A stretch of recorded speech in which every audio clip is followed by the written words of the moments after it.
Bom dia, gente! Como estão? Hoje eu tô aqui para falar sobre a terceira temporada de Heartstopper, que lançou agora no começo de outubro na Netflix e que trouxe uma série de episódios assim, meio que fizeram muita gente chorar, né? Que fizeram muita gente se debulhar em lágrimas. É uma temporada realmente bem mais difícil do que as anteriores, bem menos levezinha e tal. Ainda é aquela série leve que a gente conhece, mas tratando de temas um pouco mais sofridos em algumas questões. Então eu queria falar um pouco sobre essa temporada, com spoilers, claro. Então se você se importa com spoilers e não viu ainda a temporada, é melhor não ver esse vídeo.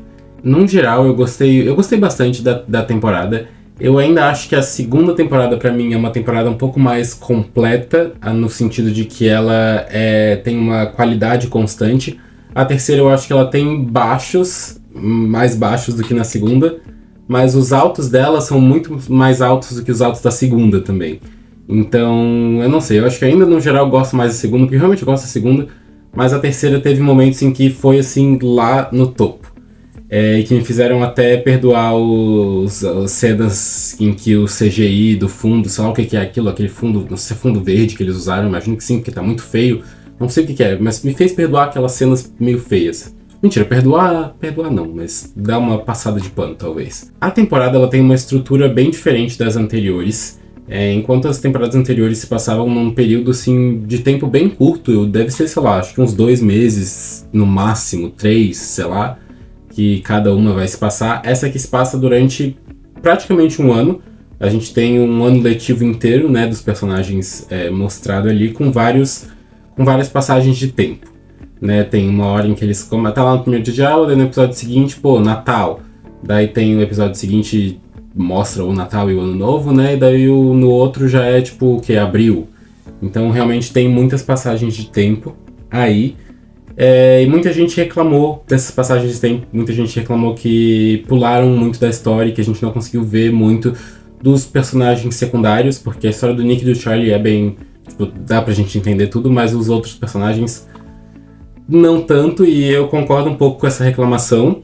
Eu acho que faz bastante sentido essa primeira passagem de tempo ali do primeiro dia de aula, sei lá, primeiro mês de aula pro Natal, porque é o período em que a saúde mental do Charlie vai realmente começar a desmoronar, e é um período que seria realmente bem pesado de se ver, assim, e que eu não sinto que teria muito sentido você prolongar muito ele. Então a gente vê só um pouco, só o que precisa ver numa montagem, e aí tem ele indo lá pra clínica, pro tratamento, e daí são 2 meses ali também, vai ter uma montagem do ponto de vista do Nick e do Charlie, isso tudo visto num episódio só, né, que é esse grande episódio que vai contar o que aconteceu, e é um episódio incrível, eu acho que é o melhor episódio da série, e realmente, assim, um episódio que esse que é o alto que eu tô falando da temporada, sabe?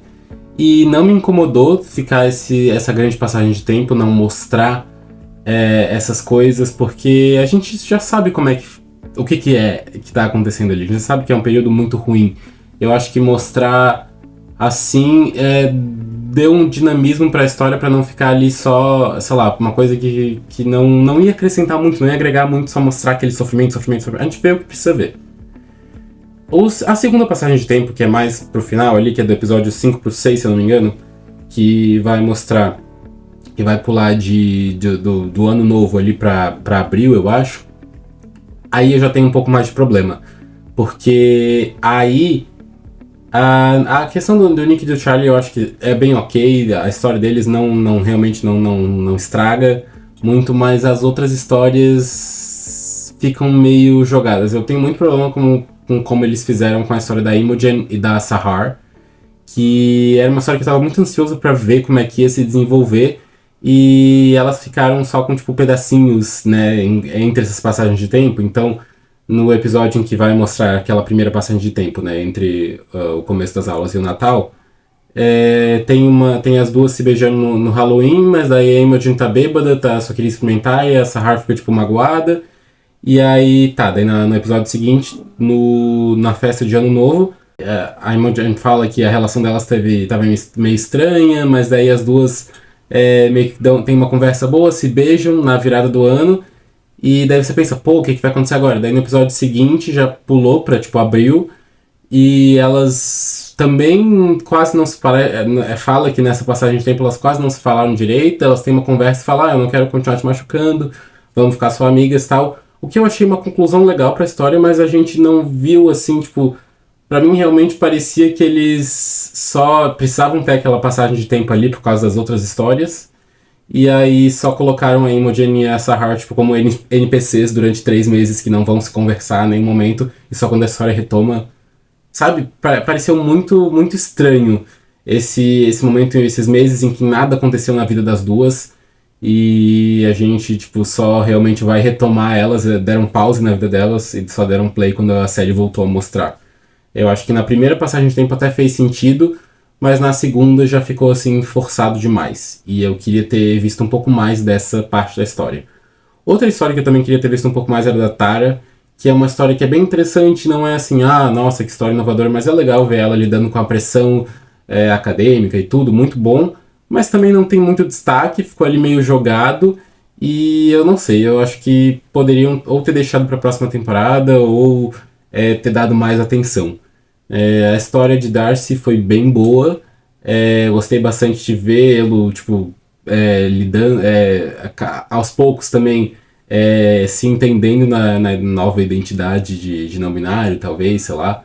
Ele estava ainda se descobrindo, né, durante a temporada. E eu achei que foi uma história que fez sentido também ter essas passagens de tempo, porque a gente começa a temporada com ele assim, só meio tipo dando umas. Será que gênero importa? Não sei o que, dando uns pequenos indícios. Aí na primeira passagem de tempo ele tá testando o pronome neutro, e aí na outra passagem de tempo, daí já na primeira ainda corta o cabelo, e daí na final lá que tá realmente se decidindo, sei lá, se aceitando como não binário. Então eu acho que foi uma história que teve uma progressão legal. Queria também ter visto um pouco mais, mas eu acho que nessa história, numa história assim de autodescoberta, faz sentido você ter essas passagens de tempo. A Imogen também está passando por uma história de autodescoberta, que aí eu queria ter visto um pouco mais, porque eu acho que no caso de Darcy, tipo, ok, eu não acho que ela teria muito problema em aceitar, assim, pelo que a gente viu dele. Agora, a Imogen, ela é, assim, uma personagem que precisava ter mais foco, porque ela, como ela fala, né, ela viveu a vida inteira querendo a atenção dos meninos e tal, daí agora ela percebeu, pô, será que eu gosto de meninos? É uma coisa que deveria ter tido mais foco, né? Acho que teria sido uma crise existencial um pouco maior para ela.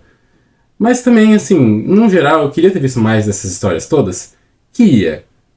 Mas também, ao mesmo tempo, não é um grande problema. Eu acho que na próxima temporada a gente pode ver mais dessas histórias.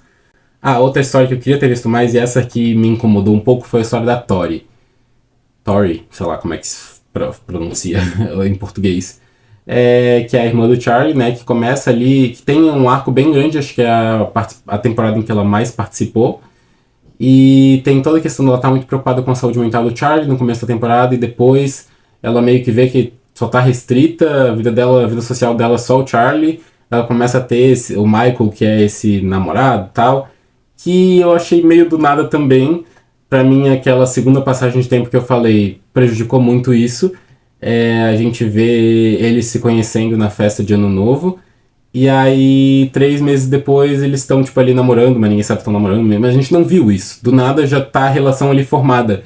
Eu me incomodei bastante com isso. Ok que vão deixar assim parte da trajetória de descoberta dela que tem. Ela tem um livro próprio, além dos... que a série é baseada em quadrinhos. Mas na verdade os quadrinhos derivaram de um livro que era sobre a Tori. E, enfim, né, tem várias histórias de vários personagens, mas no caso da Tori, o livro dela fala também sobre a questão dela descobrir que é assexual também, que isso parece que vai ter na próxima temporada, mas, assim, eu queria ver essa relação dela com o Michael se construindo, se era pra ser uma relação que, pô, era pra ter alguma importância, a gente devia ter visto mais dela. Então eu acho que faltou assim um episódio assim entre o 5 e o 6 para mostrar a história da Imogen e da Sahar, mostrar um pouco mais da história de Darcy, da Tara, sabe, desses secundários que eu acho que ficaram um pouco prejudicados no meio da grande história do Charlie e do Nick, sabe? Mas no geral eu gostei bastante da temporada, eu acho que a temporada realmente me satisfez bastante. Aquele episódio 4 é incrível. E é isso, eu fui realmente muito fã, estou esperando desde já a quarta temporada. Sei que vai demorar um pouco, mas fazer o que, né? Então é isso, um beijo e até o próximo vídeo.